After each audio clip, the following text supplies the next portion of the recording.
She thought the storm was behind her, until the man who cast her into the rain stood beneath the sun, watching her rise.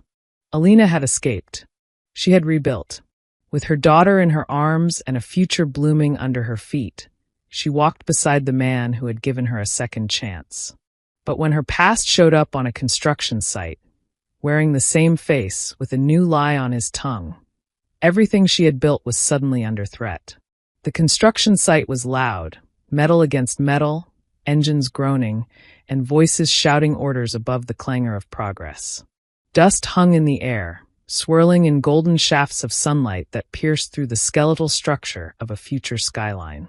Alina stood near the back of the lot beside Mr. Hart, her hands lightly gripping a company-issued tablet.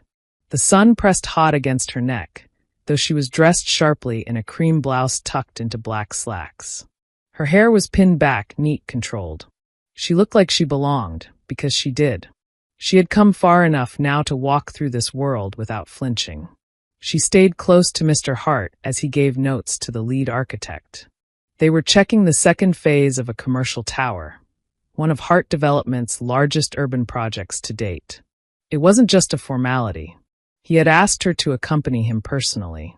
"This kind of environment," he'd said that morning over breakfast, "will teach you more in 1 hour than any boardroom ever could." She remembered feeling flattered and grateful, and determined to prove she deserved the opportunity. But she wasn't expecting him. They were circling the south side of the structure, inspecting support beams, when Alina spotted the workers unloading a shipment of glass panes near the temporary scaffolding. It was casual, just another crew moving heavy material in the background. She wouldn't have noticed him at all if he hadn't looked up. But he did. He looked up and froze mid-motion, a pane of glass halfway to the pallet. A man in a dust-stained vest. Leaner than before. Rougher, but unmistakably familiar. Jordan. Her legs turned to stone. Her lungs tightened. He blinked, sweat dripping down his forehead. His mouth parted slowly, as if he couldn't quite believe what he was seeing. She tried to turn away. Too late. His eyes widened. He stepped out from behind the truck, calling out, "Alina!" His voice hit her like a slap. Too loud. Too raw. Too real. She backed away instinctively. Mr. Hart turned sharply at her side, alert in an instant. His eyes flicked from her pale face to the man approaching from the loading area. "Do you know him?" Mr. Hart asked quietly. "Yes," Alina whispered. He's Jordan." Mr. Hart didn't need the rest of the sentence. He understood. Jordan was moving toward them now, his hard hat in one hand, disbelief etched across his face. "Alina! Wait!" She turned. She ran. Not with panic, but with certainty. Mr. Hart followed her immediately, waving off the architect with a glance. They passed stacks of lumber and rows of cinder blocks as they moved toward the waiting SUV. Alina's heartbeat thudded in her ears. It was like running through memory, the night it all broke. The rain. The cold. Her baby against her chest. The sound of the door locking behind her. She didn't stop until she was inside the vehicle. Mr. Hart slipped in beside her. The driver closed the door, and the engine came to life. Only then did she breathe. But her hands were shaking. Outside, through the tinted window, she saw Jordan stop a few feet away, confusion morphing into something darker. His mouth twisted. His jaw clenched. Mr. Hart didn't speak. He simply placed his hand over hers. "Steady. Grounding. Take us home," he said to the driver. As the vehicle rolled away, Alina looked down at her lap. The past wasn't behind her. Not yet. It had found its way to the surface. And this time it wouldn't go quietly. The morning after the site visit was muted. Alina sat at the edge of the breakfast nook, a mug of untouched tea between her hands. Sophia babbled softly in her high chair across the table, smearing mashed banana on her tray, utterly unaware that the air around her mother had changed. Alina's thoughts spun endlessly. He saw me. He spoke my name. She hadn't said anything to Elsie yet. Didn't want to alarm her. And Mr. Hart had kept his distance after they got home, respectful as always. He knew she needed space. Still, she couldn't shake the tightness in her chest. Not fear. Not quite. Something more like foreboding. Then, just past noon, it happened. The intercom buzzed. Twice. Mrs. Elsie answered from the main hallway. Alina watched from the corner of the kitchen as the woman's spine stiffened. A moment later, she walked in briskly, her apron folded over one arm. There's someone at the gate, Elsie said carefully. He says he's your husband. Says he wants to talk. The mug in Alina's hands trembled slightly. Mrs. Elsie didn't pressure her. She just stood quietly, her voice a little more gentle. He's not coming in. Mr. Hart made sure of that. But if you want to speak to him, from behind the gate, he's waiting. Alina stood without answering. By the time she reached the front driveway, Mr. Hart was already there, arms crossed, watching the main gate from a distance like a silent guard. He looked over his shoulder as she approached but didn't say a word.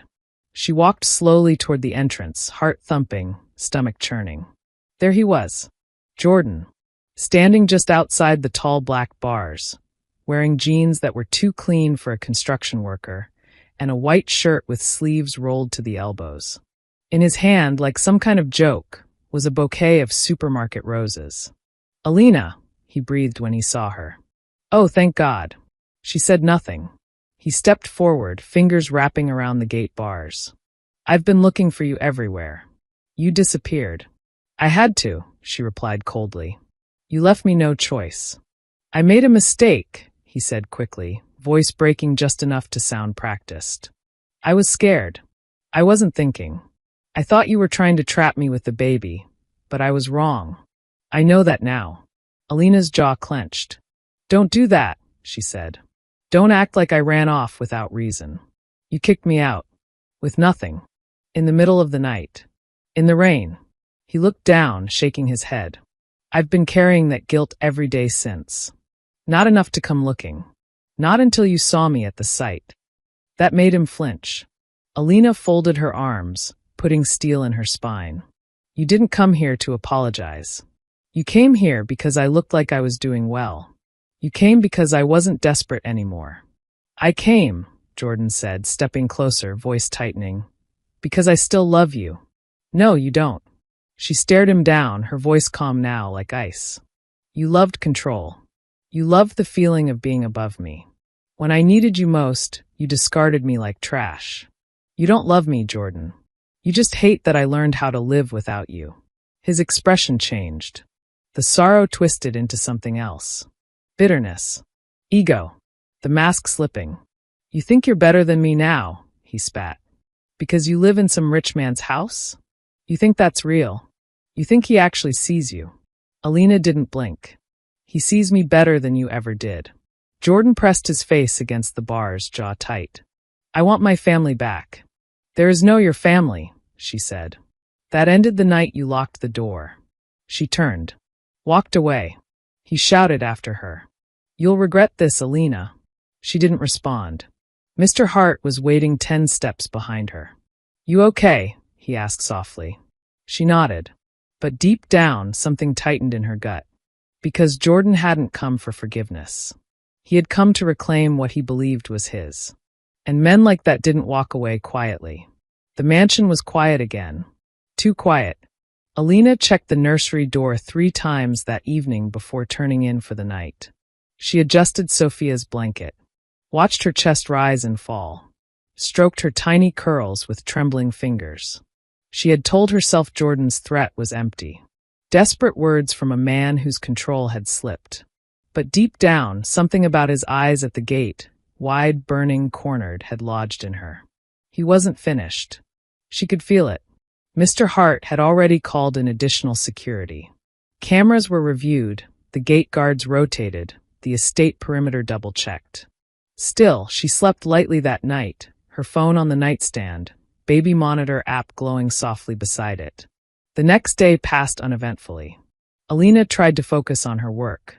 She organized deliveries, responded to partnership emails for Sophia and me, watched a video of a social media influencer unpacking one of her diaper bags and calling it the soft armor of single motherhood.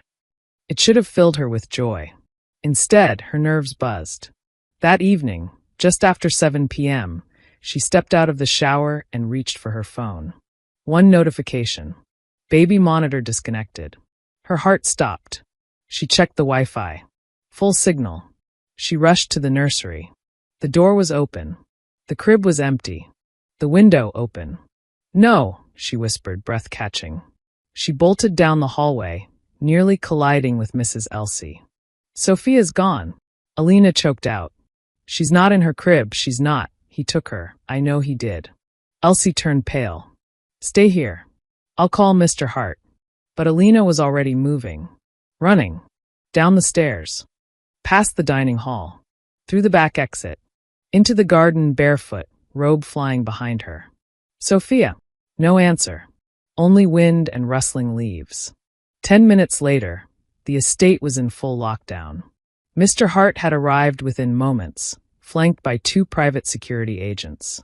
He listened without interrupting as Alina described the monitor disconnect. The open window. The emptiness of the crib. She was shaking. Pacing. Hands clutched over her heart like she was trying to hold it in. "He said he'd take her," she kept repeating. "He said I'd regret this." Mr. Hart didn't argue. Didn't try to calm her. He believed her immediately. His voice was cool and clear. "Get eyes on every exit," he ordered. "I want the external cameras replayed frame by frame. Check for any vehicle loitering near the Southern Service Road." "Yes, sir," said the guard, already dialing. Alina gripped his sleeve. "I can't breathe," she whispered. "Damon, I can't, she's my baby." He caught her, held her firmly by the arms. "Listen to me.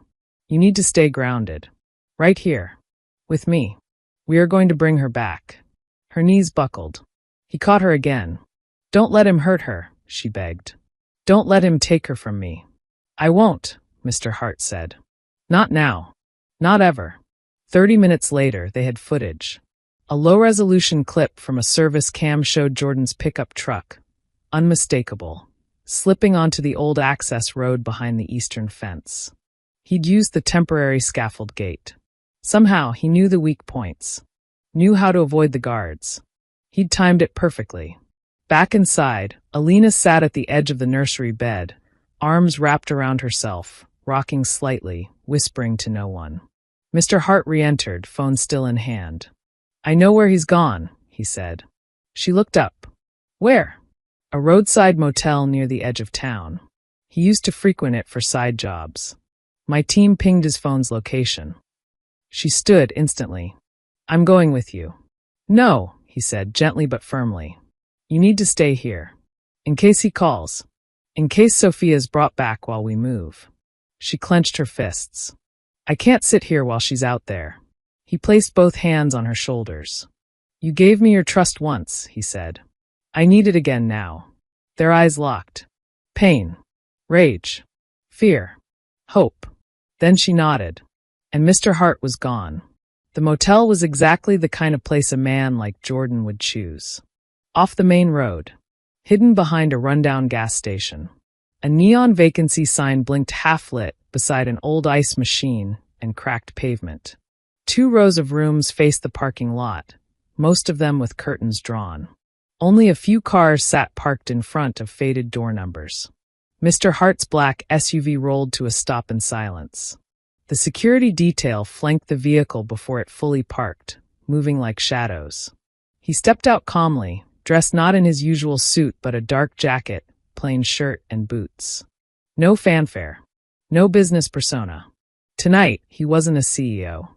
He was a man reclaiming what mattered. His voice was low, direct. "Room 12. He checked in under a fake name. Hasn't left in hours." The guard on the right nodded. Thermal scan confirms 2 heat signatures inside. 1 adult. 1 child. Stationary. Mr. Hart's jaw tightened. "Sophia," he said. He walked up the stairwell himself, hands at his sides. No hesitation. At room 12, he paused only once, then knocked.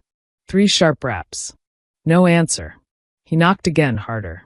Still silence. Then from inside, movement. A thud. Fabric rustling. He heard a familiar voice muffled. "What the hell? Who?" "Jordan."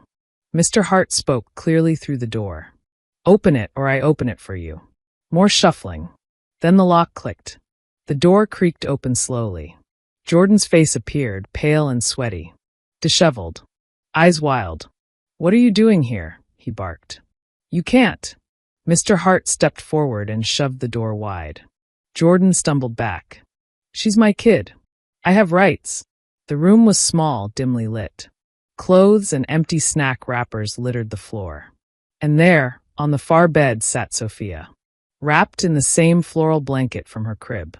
Awake. Silent. Eyes wide with confusion. Mr. Hart didn't speak. He crossed the room and picked her up without a word. She clung to him instantly, recognizing his face, burying her cheek into his collar. He cradled her gently, one hand on the back of her head.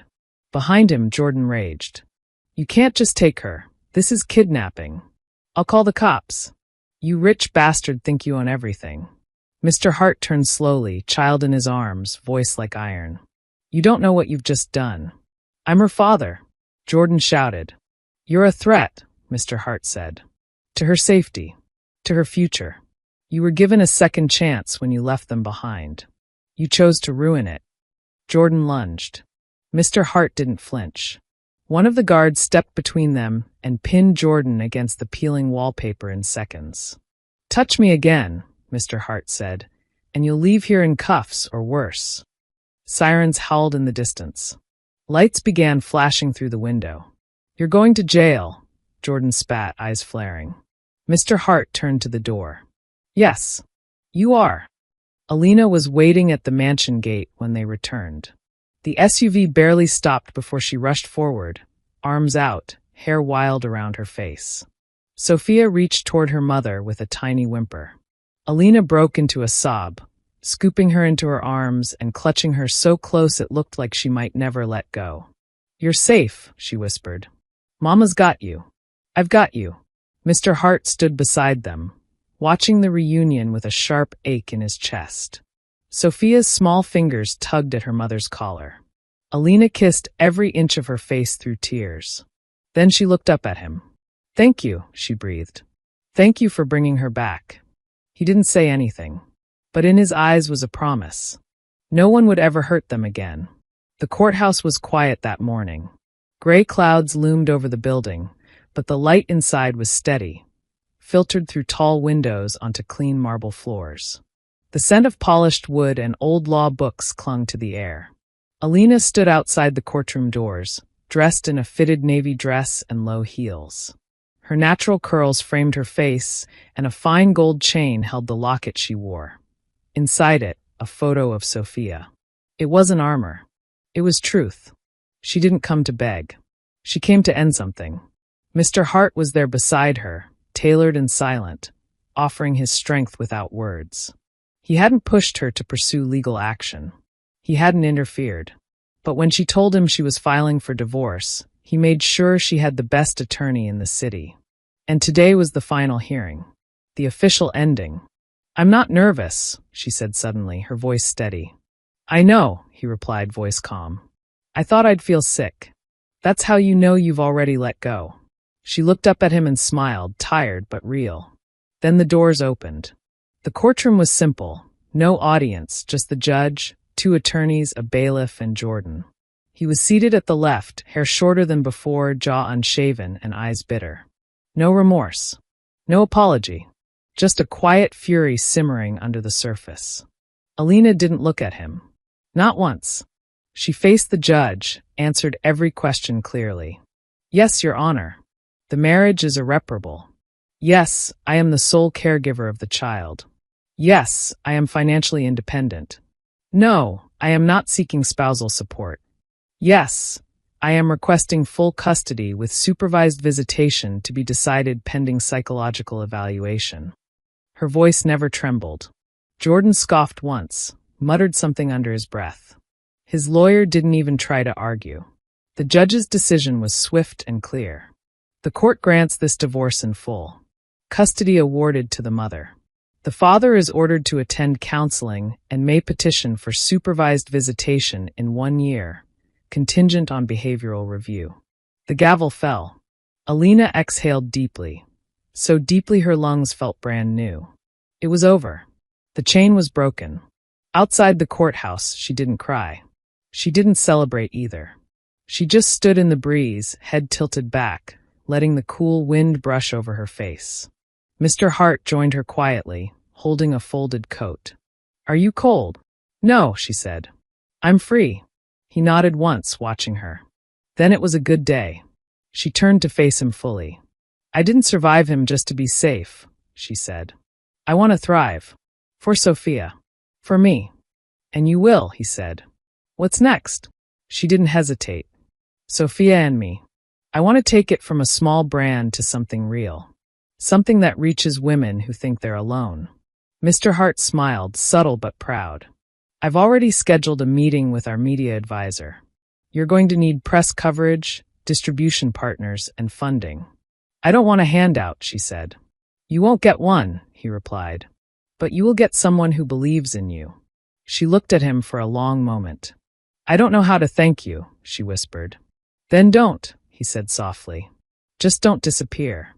That night, back in the nursery, Alina sat beside Sophia's crib, watching her daughter sleep. Her chest rose and fell in a rhythm that anchored her to the present. She reached into her pocket and pulled out the stamped divorce document. Not as a trophy, as a tombstone. That chapter was dead. The girl who had begged at the gate was gone. What stood in her place was a woman who had been tested and never once broke. Tomorrow would be the beginning of something new. And this time, she would write every word. Spring arrived gently that year. The air was scented with blossoms, and the trees around the estate filled with new green. Morning sunlight streamed across the garden path, casting gold on the stone benches and hedges. The fountain that once whispered behind Alina on the worst night of her life now hummed in celebration. It had been nearly a year since she'd first stood at the gate. Since she had asked, voice breaking in the rain, "Can I clean your mansion for a meal?" Today she stood in the same spot, but not as a beggar, as a woman who had built something. "Mama, twirl again." Alina turned, laughing as Sophia squealed in delight. She held the hem of her soft ivory dress and spun once more, the layers catching the air like petals.